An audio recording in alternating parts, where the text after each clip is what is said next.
ರನ್ಯಾ ರಾವ್ ಸದ್ಯ ತನಿಖಾಧಿಕಾರಿಗಳ ವಿರುದ್ಧವೇ ತಿರುಗಿ ಬಿದ್ದಿದ್ದಾರೆ. ಹೌದು, ಈಗ ಆಲ್ರೆಡಿ ಜುಡಿಷಿಯಲ್ ಕಸ್ಟಡಿಯಲ್ಲಿರುವಂತಹ ರನ್ಯಾಕ್ಕೆ ಸಂಬಂಧಪಟ್ಟ ಹಾಗೆ ನಿನ್ನೆ ಬೇಲ್ ಕೂಡ ಅರ್ಜಿ ವಜಾಗೊಳಿಸಿದೆ ಕೋರ್ಟ್.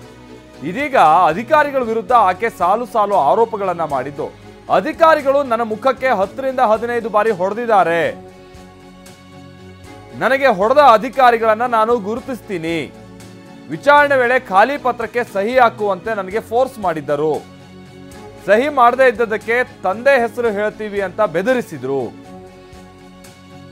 ನನ್ನ ತಂದೆಗೂ ಇದಕ್ಕೂ ಸಂಬಂಧ ಇಲ್ಲದೆ ಹೋದ್ರೂ ಕೂಡ ನಿನ್ನ ತಂದೆ ಹೆಸರನ್ನು ಕೂಡ ನಾವು ಇದರಲ್ಲಿ ಸೇರಿಸ್ತೀವಿ ಅಂತ ಬೆದರಿಸಿದ್ದಾರೆ, ನನ್ನ ಮೇಲೆ ತೀವ್ರ ಒತ್ತಡ ಹಾಕಿದ್ದಾರೆ, ಹಿಂಸೆ ಕೊಟ್ಟಿದ್ದಾರೆ, ಅವರ ಹಿಂಸೆಯಿಂದಾಗಿ ನಾನು ಸಹಿ ಮಾಡಬೇಕಾಯ್ತು, ಸಾಕ್ಷ್ಯ ಪತ್ರದಲ್ಲಿ 50 ರಿಂದ 60 ಪುಟಗಳಲ್ಲಿ ನಾನು ಸಹಿ ಮಾಡಬೇಕಾಯ್ತು, 40 ಖಾಲಿ ಹಾಳೆಗಳಲ್ಲಿ ಸಹ ಸಹಿ ಮಾಡಿಸಲಾಗಿದೆ, ಸಹಿ ಮಾಡಿದ್ದಕ್ಕೆ DRI ಅಧಿಕಾರಿಗಳ ಬಲವಂತವೇ ಕಾರಣ ಅಂತ ಅಧಿಕಾರಿಗಳ ವಿರುದ್ಧ ದೂರಿನಲ್ಲಿ ರನ್ಯಾ ರಾವ್ ಉಲ್ಲೇಖ ಮಾಡಿದ್ದಾರೆ.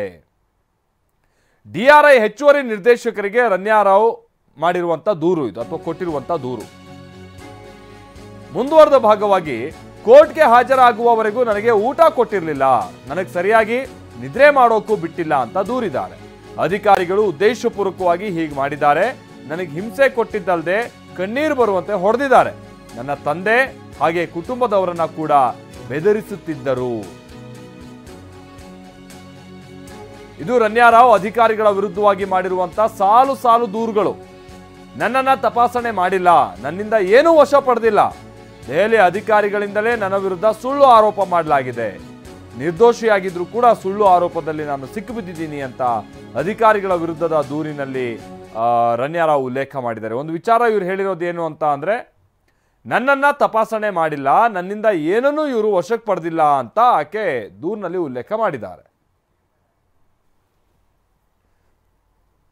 ಈ ತರನ ಅಂತ ಆರೋಪ ಮಾಡುವಂತ ಸಂದರ್ಭದಲ್ಲಿ ಯಾವ ಆಧಾರದ ಮೇಲೆ ಉಲ್ಲೇಖ ಮಾಡಿದ್ದಾರೆ, ನನ್ನಿಂದ ಏನೂ ಕೂಡ ಇವರು ಕಾನ್ಫಿಸ್ಕೇಟ್ ಮಾಡಿಲ್ಲ, ಈ ಥರದ್ದು ಯಾವುದು ವಿಚಾರ, ಅದ್ರ ಬಗ್ಗೆ ತನಿಖೆ ಆಗಬೇಕಿದೆ, ಅಥವಾ ಅದ್ರ ಬಗ್ಗೆ ಇನ್ನಷ್ಟು ವಿವರಣೆ ನಮಗೆ ಬೇಕಿದೆ.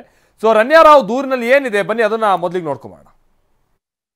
ಅಧಿಕಾರಿಗಳು ನನ್ನ ಮುಖಕ್ಕೆ 10 ರಿಂದ 15 ಬಾರಿ ಹೊಡೆದಿದ್ದಾರೆ, ನನಗೆ ಹೊಡೆದ ಅಧಿಕಾರಿಗಳನ್ನ ನಾನು ಗುರುತಿಸುವೆ, ವಿಚಾರಣೆ ವೇಳೆ ಖಾಲಿ ಪತ್ರಕ್ಕೆ ಸಹಿ ಹಾಕುವಂತೆ ಹೇಳಿದ್ರು, ಸಹಿ ಮಾಡದಿದ್ದಕ್ಕೆ ತಂದೆ ಹೆಸರು ಹೇಳ್ತೇವೆಂದು ಬೆದರಿಸಿದ್ರು, ನನ್ನ ತಂದೆಗೂ ಇದಕ್ಕೂ ಸಂಬಂಧ ಇಲ್ಲದಿದ್ರೂ ಬೆದರಿಸಿದ್ದಾರೆ, ನನ್ನ ಮೇಲೆ ತೀವ್ರ ಒತ್ತಡ ಹಾಕಿದ್ದಾರೆ, ಹಿಂಸೆ ಕೊಟ್ಟಿದ್ದಾರೆ, ಅವರ ಹಿಂಸೆಯಿಂದಾಗಿ ನಾನು ಸಹಿ ಮಾಡಬೇಕಾಯಿತು, ಸಾಕ್ಷ್ಯ ಪತ್ರದಲ್ಲಿ 50 ರಿಂದ 60 ಪುಟಗಳಲ್ಲಿ ಸಹಿ ಮಾಡಬೇಕಾಯಿತು, ನನ್ನಿಂದ 40 ಖಾಲಿ ಹಾಳೆಗಳ ಮೇಲೆ ಕೂಡ ಸಹಿ ಹಾಕಿಸಿದ್ದಾರೆ, ನಾನು ಸಹಿ ಮಾಡಿದ್ದಕ್ಕೆ DRI ಅಧಿಕಾರಿಗಳ ಬಲವಂತವೇ ಕಾರಣ, ಕೋರ್ಟ್ಗೆ ಹಾಜರಾಗುವವರೆಗೆ ನನಗೆ ಊಟ ಕೊಟ್ಟಿಲ್ಲ, ನನಗೆ ಸರಿಯಾಗಿ ನಿದ್ರೆ ಮಾಡೋಕ್ ಬಿಟ್ಟಿಲ್ಲ, ಅಧಿಕಾರಿಗಳು ಉದ್ದೇಶಪೂರ್ವಕವಾಗಿ ಹೀಗೆ ಮಾಡಿದ್ದಾರೆ, ನನಗೆ ಹಿಂಸೆ ಕೊಟ್ಟಿದ್ದಲ್ಲದೆ ಕಣ್ಣೀರು ಬರುವಂತೆ ಹೊಡೆದ್ರು, ನನ್ನ ತಂದೆ ಮತ್ತೆ ಕುಟುಂಬದವರನ್ನ ಕೂಡ ಅಧಿಕಾರಿಗಳು ಬೆದರಿಸ್ತಾ ಇದ್ರು, ನನ್ನನ್ನು ತಪಾಸಣೆ ಮಾಡಿಲ್ಲ, ನನ್ನಿಂದ ಏನನ್ನೂ ವಶಕ್ಕೆ ಪಡೆದಿಲ್ಲ, ದೆಹಲಿ ಅಧಿಕಾರಿಗಳಿಂದಲೇ ನನ್ನ ವಿರುದ್ಧ